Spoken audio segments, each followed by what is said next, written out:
Kelwa auch, Inchash, Shyann, Lilwat Ulakin. Hi, my name is Shyann, and I am from the Lilwat Nation. I was born Indigenous, and I grew up on a native reservation up in British Columbia, Canada. Now, the topic that we're discussing today and learning about is the hashtag MMIG, or there are more variations of it, but basically it stands for Missing and Murdered Indigenous Women or Two Spirits.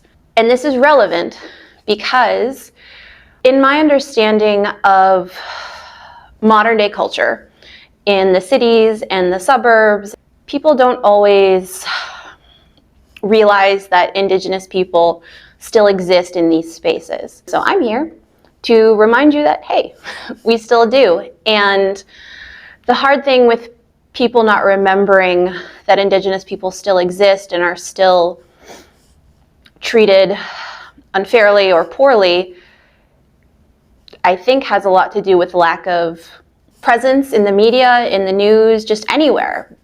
Books, movies, we lack a very good representation of modern day Indigenous people. What I want to bring to you today is to tell you and talk with you why missing and murdered Indigenous women or two spirits and why that's important. I don't know if I can get through this without crying, but bear with me. This is pretty raw. This is just my heart on this subject and how growing up as an Indigenous woman has affected my life. So what Missing and Murdered Indigenous Women or Two Spirits stands for basically is that there are more unopened or unsolved cases about missing and murdered Indigenous women or two spirits than any other demographic in the United States and Canada. So that is an alarming rate for such a small population of people. And the really hard thing is that we can talk about these hashtags, we can talk about these issues and these problems, which are huge, but those of us who are Indigenous, we have to live them. And the trauma that Indigenous peoples have had to face over the last few hundred years isn't over yet.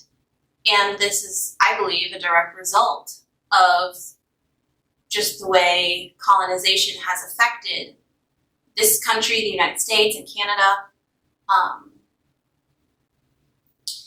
And the hard thing is that these might just be statistics to you, which is important, but to me, they're my sisters, they're my aunties, they're my cousins, they are people that I care about that are missing or murdered, and no one in power cares. And I think that's the hardest part about this for me personally, is knowing that Indigenous lives still to this day don't seem to matter as much as others. And I'm not saying that other people need to be treated poorly. Not at all. I don't want anyone to be treated the way Indigenous peoples are treated. I'm saying we want to be also treated as if we matter. And the only reason that any of this is getting any media coverage or anything is because Indigenous peoples now have taken upon ourselves to bring light to it. Social media and whatnot is very much a big factor in this. TikTok, Instagram, all of these things have been a wonderful foothold for the Indigenous community to show that we still exist. We still exist in all kinds of spaces. And remind people that we're still here. We are important and we matter. And I think that those platforms are a really good way to show all of those things. Anyway, how can you help? maybe you're thinking, oh, okay, great, but what can I do on a practical level? I love that question because when I hear of other horrible things that have happened in the world, okay, well, what can I do personally? Well, you can support Indigenous artists. You can follow Indigenous TikTokers, Instagram. You can support Indigenous people on Etsy. I got this shirt on Etsy from an Indigenous creator. And just have conversations with people about these things. And the reason I have this red dress behind me is in Canada a few years ago, they did the Missing and Murdered Indigenous Women's Project. And an Indigenous artist hung a bunch of red dresses out, empty red dresses out, kind of to bring awareness to the cause. So basically, it means that this dress, this empty dress, means that there is someone out there who is missing who should be with us today, wearing this dress. And they're not. And we have no idea where they are. We weep for them. We cry for them. We search for them. Still, there are many reserves across Canada and the United States that their own people have taken it amongst themselves to search for their missing and murdered. And we can't give up hope, but it's without the resources to search on a broader scale, or the police just don't want to get involved. It's very, very difficult, and it's very heartbreaking. So the communities really will have to rely on each other and themselves. I can't tell you, I don't live near my reserve anymore, but on Facebook, we look out for each other. I'll get a Facebook notice in my feed saying, I can't find my daughter, or has anyone seen my child, or anyone seen my daughter? And basically the whole community will be like, hey, have we seen this person? Where was the last time we saw this person? Where were they? Who were they with? And thankfully, at least on my reservation, people are found safe. And then they will mark it in the comments that so-and-so is found safe and they're home or something like that. And I am grateful for that my community does that because, and well, we have to technically, because no one else will. Because as sad as it is to say, like I said, Indigenous people just aren't seen as part of society still. We're not seen as anything than what maybe movies might depict us as, or team mascots might depict us as. And that's difficult because, I mean, I'm wearing my hat today, I'm wearing my earrings today, I have the handprint, which represents being an Indigenous woman being silenced.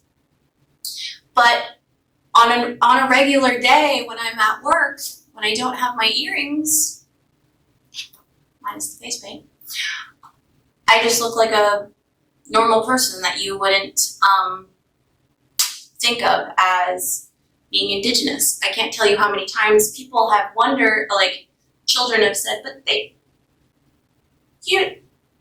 Indians don't exist anymore.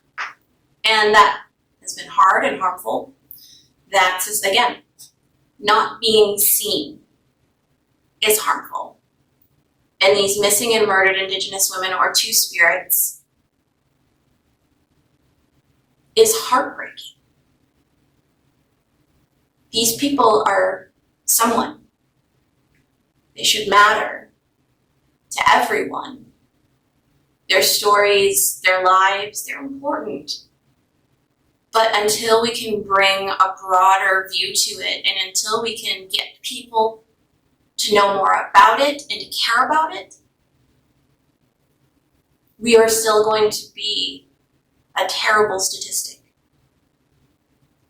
And then again, how can you help?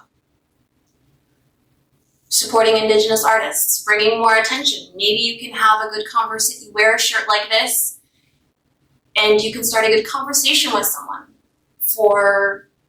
to tell them about it, or tell them to just Google it. Sometimes the easiest way is just Google it. You can, every year, I will hang my red dress outside of my house for people to see. They might not know what it means or what it stands for, but again, if someone is curious enough and say, you can still Google red dress hanging outside, and I bet things would pop up about missing and murdered Indigenous women. So, if you want to help, if you are willing to learn, thank you. That's all I can say is thank you that you're watching this video, because that means you see me. And I exist, and I matter. And now I want us to see other Indigenous people, other Indigenous women and two spirits as important. They are beautiful and precious and beloved, and we can't have any more of them taken from us. This is our family, and they matter. So, on May 5th, I challenge you to find a red dress. You can find one at any thrift store, department store, and hang up a red dress for a missing and murdered Indigenous woman or two spirit. Hang up a dress. Google something. Have a conversation with someone who might not have heard about it before. And then maybe someday we won't be a horrible statistic anymore. Thank you. Thank you, my family. Bye.